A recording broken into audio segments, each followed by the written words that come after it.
आज हम लोग देखने वाले हैं एक नॉन पोलर कैपेसिटर जिसके ऊपर कुछ रीडिंग लिखा हुआ है 4740J630। इस तरह का कैपेसिटर जो आप देख रहे हैं ऑरेंज कलर का कैपेसिटर, ये कैपेसिटर हाई वोल्टेज पे यूज़ किया जाता है। ठीक है, तो हम लोग आज समझते हैं कि इस कैपेसिटर के ऊपर जो रीडिंग लिखा हुआ है इस रीडिंग का क्या मतलब होता है, और कहीं ख़राब हो जाए तो हम कैसे चेंज करेंगे, कौन से वैल्यू का हमको यूज़ करना चाहिए।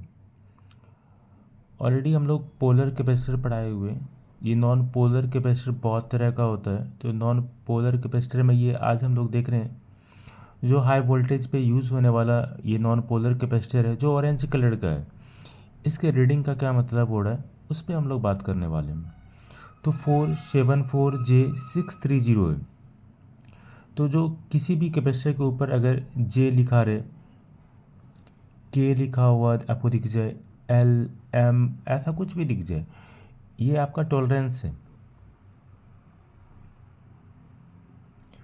टॉलरेंस बताती है कि कोई कैपेसिटर का वैल्यू जो है वो कितना चेंज हो सकता है, और तब भी आपको उस कैपेसिटर की रीडिंग को सही समझना है।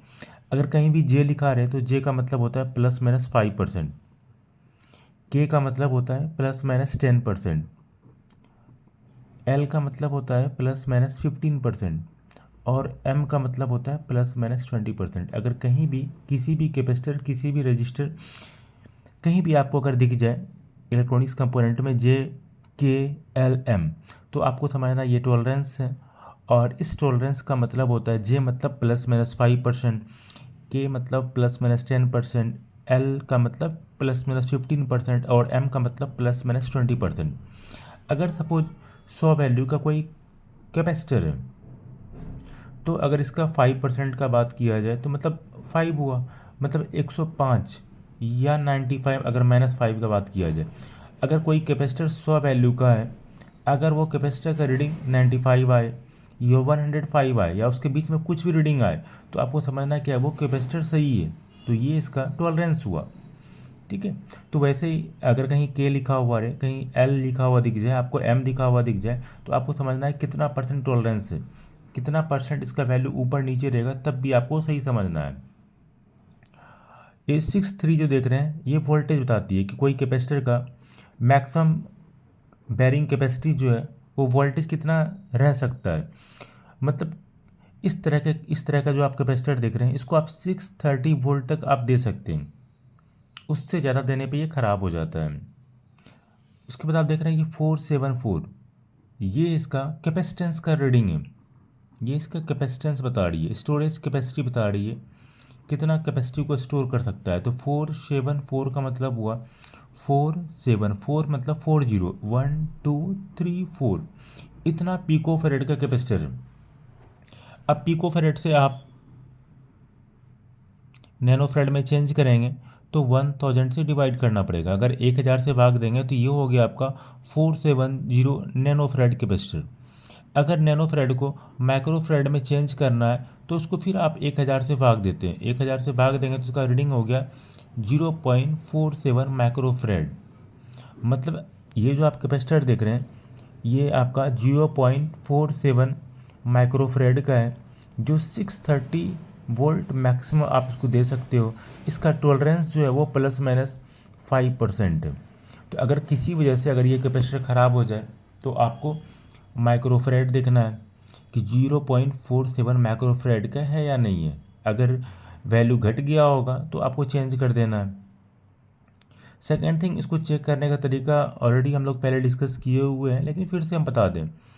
अगर आपके पास मल्टीमीटर हो तो मल्टीमीटर को अगर आप बीप मोड पे सेट करेंगे और कि आप एक प्रोब को यहाँ रखेंगे और एक प्रोब को यहाँ रखेंगे तो आपको कोई भी रीडिंग नहीं आना चाहिए।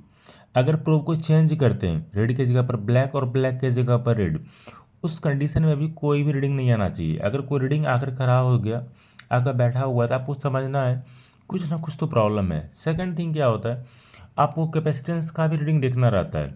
चूँकि ये 0.47 माइक्रोफेरेड का है तो टाइम के साथ इसका माइक्रोफेरेड घट जाता है।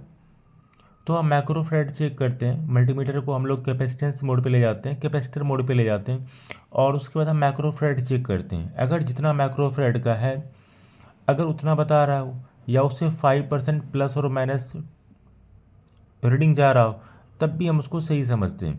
अगर रीडिंग में बहुत ज़्यादा चेंजिंग हो, ठीक है, सपोज 0.47 माइक्रोफैराड का कैपेसिटर है और रीडिंग हमको सपोज 0.30 इस तरह कुछ रीडिंग मिल रहा हो, तो हमको समझना है ख़राब है। चूँकि रीडिंग में बहुत ज़्यादा चेंजिंग है, 0.20 मिल जाए, 0.10 मिल जाए, तो ये रीडिंग काफ़ी ज़्यादा कम हो गया है। तो ऐसे कंडीशन पे हम समझते क्या है कि ये कैपेसिटर मेरा ख़राब हो चुका है, तो हम दूसरे कैपेसिटर को लाकर चेंज कर देते हैं।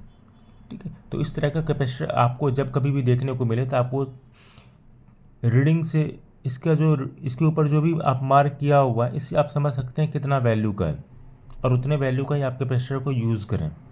चूँकि ये कैपेसिटर जो है वो स्टोरेज के लिए लगा हुआ है, माइक्रोफैराड का है, स्टोरेज के लिए लगा हुआ है, तो ख़राब होने पे हो सकता है कि यहाँ पे जो भी वोल्टेज स्टोर कर पा रहा हो, स्टोरेज करवाने के लिए रखा गया होगा, वो उतना वोल्ट को स्टोर नहीं कर पा रहा होगा। ठीक है, तो इस तरह का दिक्कत होगा। बाकी आने वाले वीडियो में हम और भी कैपेसिटर के बारे में बात करेंगे, उसको समझेंगे। Thank you.